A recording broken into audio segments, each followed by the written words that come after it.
certainly, and Larry calls me a practitioner of resilient futures. I didn't know that until I met Larry, that's what I was a practitioner of.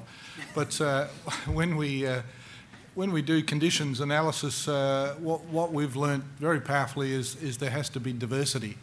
And we did some work earlier this year with Larry. I just inherited a new group called Innovation, which was in a state of disrepair. They'd just been downsized from a group of about 50 to about 15. They were a bit in shock as a result of that, and they saw a new leader arrive, so they were in traditional linear thinking, expecting I would come into the first staff meeting and announce here's the vision for the future. They didn't get that. They got me announcing we need to work together on figuring out where we're going and develop a strategy for Holden around integrating innovation. And we're going to start by looking at conditions, both at micro and macro level. And one of the micro ones was pretty obvious. The group was in disarray. Larry came in and did some work with us, and their first presentation of conditions was so bad that Larry's advice was, if you're going to present that to the managing director, I won't be there, and I'll be advising Peter not to be there as well. And I thought, well, Larry's never coming back, and the group is even more depressed now.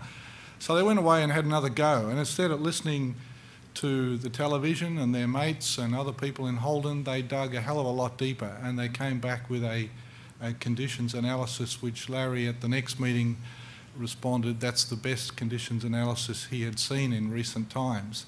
And all they'd done is use the technology available, the internet, this idea of 6 degrees of freedom. One of the guys came back into the room and knew somebody who was connected to the Obama administration, which was kind of spooky.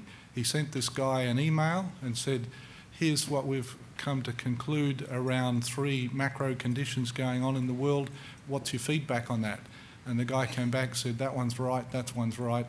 And the third one, you'll see referenced in that in Obama's next speech, which happened the following day. And that was really spooky. I said to Stuart, gee, next thing we're going to hear is Obama saying, I'm working on the new policy and I'm waiting for Stuart's email. So I guess one of the things that's really resonating with me coming from a corporate environment is the power and potential of this network, much greater than I'm used to in a corporate environment with the constraints of a corporate affairs department when you start to engage outside your own corporation. This network here, and I think it's partly because I've heard and learnt being associated with this organisation, your career path is very ad hoc, which means you have phenomenal diversity of capability, which when you start to do conditions analysis is a huge asset. And I'm excited about being part of helping you learn about this resilient futures idea. Thanks, Peter. Dave?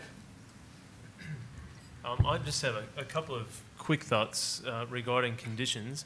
I think one is that the work of doing a sort of deep conditions analysis can be a really painful one because it requires that you sort of do the warts and all, look at the context that you're in. In the work that I sometimes do with communities around conditions, you sometimes get all this information and then we get oh, we can't tell anybody about this because it's the warts and all sort of look. But I think the power in the warts and all sort of look is that when it comes to what do we do, you actually make decisions based on a really good understanding of the context that you're in.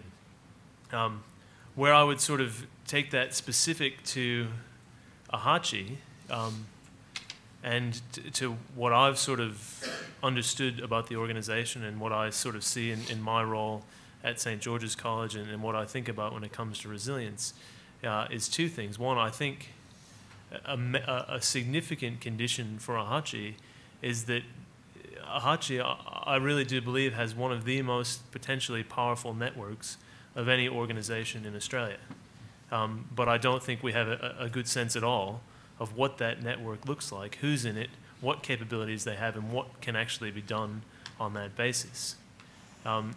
The other condition that I see is really important in this conversation, and a number of people have sort of pinged me with this even just over this morning, is that what we're talking about is not the traditional business of residential colleges.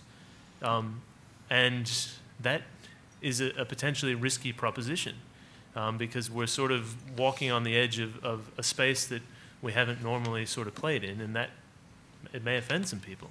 It may not, but it might. But the sort of partner, one of the partners in this journey is the universities, and this sort of learning thing that's their space to a certain extent.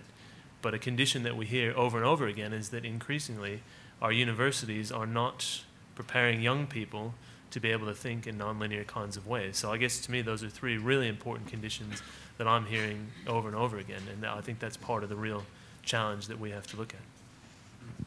Christopher. Thanks, Dave. Yeah, this sort of came up on our table and it sort of really resonates with me. I work a lot in the corporate arena with senior executives and looking at very large-scale problems within business and within community. And one of the conditions that I think was fascinating a few years ago when we first actually got into this area of corporate change with my customers or my members was in 2001. And it came directly after the basically 9/11. We were on sort of late in October, so about a month after. And one of the really fascinating things there was that we were trying to push these people into a way of thinking broadly about the whole thing was around leadership and sustainability and innovation. And it was clear in the room that no one was able to think more than a week out. And every time we pushed them, they just dug their heels in more and more. And Holden was part of that, actually, I have to say. Holden was terrible. But it was really that idea that in a crisis like that, the tendency for people is to be the turtle and to just go back into the shell and not think broadly. So I think one of the conditions we have to be very aware of is the psychological state of people when we put these issues up, because we know that decision making is affected by or data gathering and decision making is affected by a psychological state, and in some level being cynical is good for decision making because it narrows down the options. But at the same time, if you are without hope, which is what came up on our table, then your capacity to actually even dream or think or vision a future is severely limited, and therefore your engagement is severely limited. So I've been really fascinated in Graham's work around this whole area that we've got the data, but you also have to have the psychological state where people will deal with the data effectively.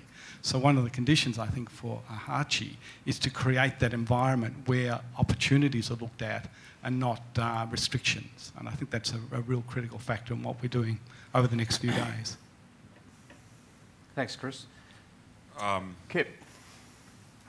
Yeah, just to emphasize something that hasn't been emphasized at the macro level, coming from Wall Street, because Stamford, Connecticut is part of Wall Street. It's called Wall Street North. So we are one of the producers of the problem that the world is living with now. And I sense a diminished will to fundamentally change the system. So we're going to actually do it again. And there is a seething anger, at least in America, by the victims of this financial crisis. It's been perversely misdirected at healthcare reform, and it will find its proper target with the next bubble bursting. So I very much agree that you have to counter that with hope